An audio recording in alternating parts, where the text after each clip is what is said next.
आज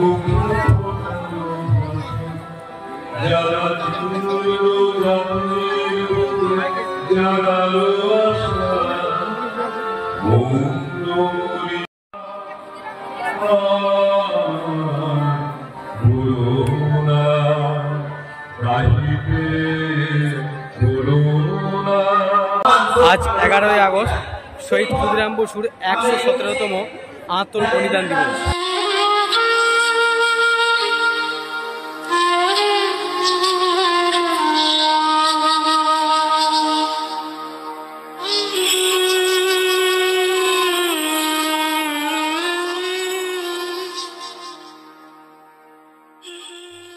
শহীদ ক্ষুদিরাম বসুর আত্মবলিদান দিবসে কালো কাপড়ের ওপরে শহীদ ক্ষুদিরাম বসুর বেশ কিছু ছবি সহ ফাঁসির দড়ি ঝুলিয়ে একটি দৃশ্য তুলে ধরা হয়েছে।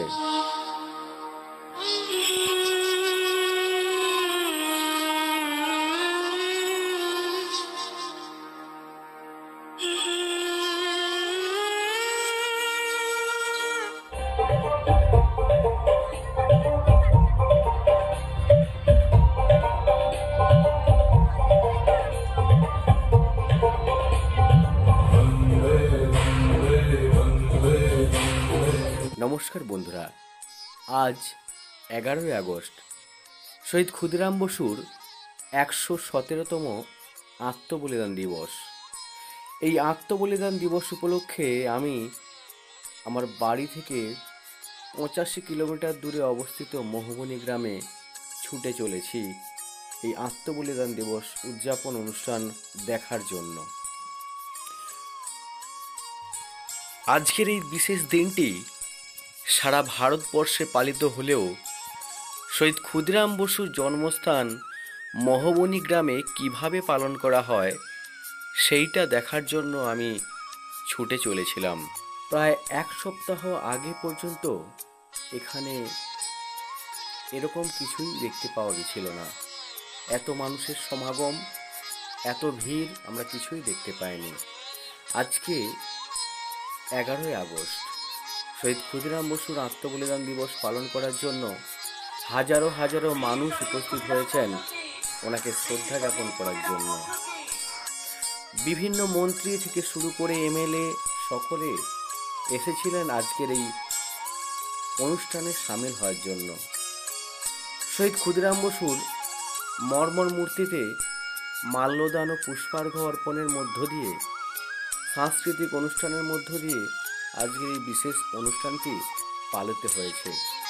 আমিও শহীদ ক্ষুদিরাম বসুর প্রতিকৃতিতে পুষ্পার্ঘ্য অর্পণ করে ওনাকে শ্রদ্ধার্ঘ্য নিবেদন করলাম। সেই সঙ্গে জাতীয় পতাকা উত্তোলনও করা হয়েছে।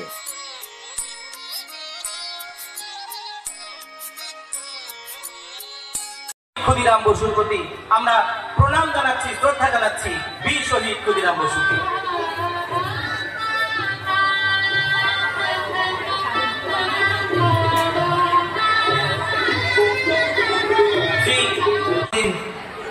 পশ্চিম মেদিনীপুর এই জেলা তথা বাংলার অন্যতম বিশিষ্ট সঙ্গীত শিল্পী মাননীয় শ্রী আলোক।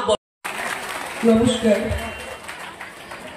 আজ এই শুভ সন্ধিক্ষণ আমরা সবাই মিলিত হয়েছি কেশপুরে, সেই পবিত্র ভূমি, ইতিহাসের পাতায় যা স্বর্ণাক্ষরে লেখা সেই মহবনী ক্ষুদিরামের জন্মস্থান। আমরা গর্বিত, আমরা আপ্লুত, আমরা উৎসাহিত। আমাদের দেশাত্মবোধকে নতুন করে যিনি জাগরিত করেন, দেশ মাতৃকার জন্য সংকল্প করতে যিনি পথ দেখান, সেই ক্ষুদিরাম বসুর তিরোধান দিবস 11ই আগস্ট। তো বন্ধুরা, এখন আমরা চলে এসেছি শহীদ ক্ষুদিরাম বসুর জন্মভিটে মহবনী গ্রাম। তো আজকে 11ই আগস্ট শহীদ ক্ষুদিরাম বসুর 117তম আত্মবলিদান দিবস। তো মোহনী গ্রাম এই ১১৭তম আত্মবলিদান দিবস কিভাবে পালন করেন সেইটা দেখার জন্য আজকে আমি উপস্থিত হয়েছি। তো বন্ধুরা, বিভিন্ন মন্ত্রীরা এসেছিলেন আজকে এই শহীদ ক্ষুদিরাম বসুর আত্মবলিদান দিবস উপলক্ষে আয়োজিত অনুষ্ঠানে অংশগ্রহণ করার জন্য। ওনারা এসেছেন, শহীদ ক্ষুদিরাম বসুর অবক্ষ মূর্তিতে মাল্যদান করেছেন এবং এই আজকের যে অনুষ্ঠান সেই অনুষ্ঠানে অংশগ্রহণ করেছিলেন, বক্তব্য দিয়ে রেখেছেন এবং আজকে যে অনুষ্ঠান সেই অনুষ্ঠানে বিভিন্ন নাচ ও গানের মধ্য থেকে সেই অনুষ্ঠান পালন করা হচ্ছে। তো বন্ধুরা, আমি আমার এই ভিডিওর মধ্য থেকে আপনাদের দেখাতে চলেছি যে শহীদ ক্ষুদিরাম বসুর ১১৭তম আত্মবলিদান দিবস কিভাবে তার জন্মভিটেতে পালন করা হয়। তো চলুন বন্ধুরা, দেখে নেওয়া যাক। ম্যাজিস্ট্রেট ডগলাস কিংসফোর্ডকে হত্যার চেষ্টার অপরাধে মাত্র 18 বছর বয়সে ক্ষুদিরাম বসুর ফাঁসির সাজা হয়। আজকের সেই বিশেষ দিন। আজকের দিনে উনি হাসি মুখে ফাঁসির দড়ি গলায় ঝুলিয়েছিলেন। আজকের এই বিশেষ দিনটি পালন করার জন্য মহবনী গ্রামে সরকারি উদ্যোগে এই বিশেষ দিনটি পালন করা হচ্ছে। শহীদ ক্ষুদিরাম স্মৃতি পাঠাগারে আগের ভিডিওতে আমি দেখাতে পারিনি যে ভেতরে কি কি রয়েছে। আজকের এই বিশেষ দিনে শহীদ ক্ষুদিরাম বসুর পার্কে সমস্ত হল রুমগুলো খুলে দেওয়া হয়েছে। পাঠাগারে রয়েছে বই,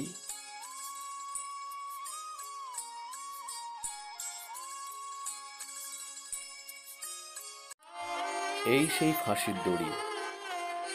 এরকম কোনো এক ফাঁসির দড়িতে আমাদের দেশকে স্বাধীন করার জন্য ক্ষুদিরাম বসু আত্মবলিদান করেন।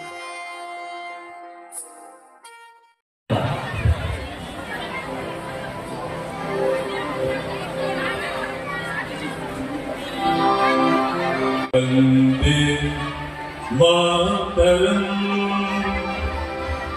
वन्दे मातरम् सुजला सुफला मनज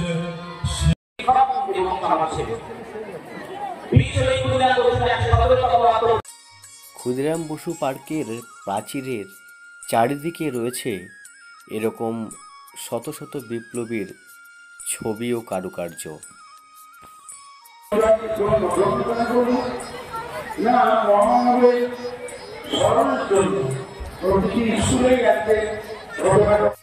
অনুষ্ঠানের পাশাপাশি শিশুরাও এই পার্কে খেলাধুলা করছে, দোলনায় দুলছে।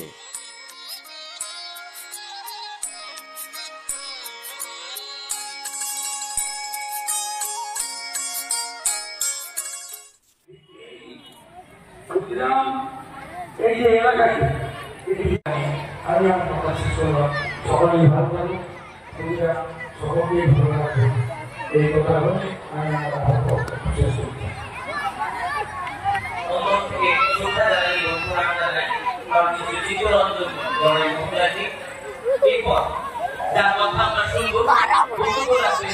মাননীয় শ্রীমতী প্রতিভা রানী মাইতি মহাশয়া, মাননীয় সভাধিপতি পশ্চিম মেদিনীপুর জেলা পরিষদ। আরেকবার ধরে প্রথম তার মনের মন থেকে প্রতিষ্ঠা করার চেষ্টা করেছিলেন। তিনি আমাদের মধ্যে নেই, তিনি এই গ্রামে মাঝে ডিএম সাহেব অসুস্থতা থাকার জন্য মঞ্চে উপস্থিত থাকতে পারেননি এবং এখানে উপস্থিত রয়েছেন আমাদের এসডিও ম্যাডাম রয়েছেন, আমাদের জেলা পরিষদের কর্মাধ্যক্ষ রয়েছেন, আমাদের কৃষি কর্মাধ্যক্ষ আশিস সুতাইত মহাশয়, আমাদের দীর্ঘদিনের আপনার আমার পরিচিত, আমাদের চলার পথের সাথী নয়, উনি আমাদের অনেক সিনিয়র সম্মান।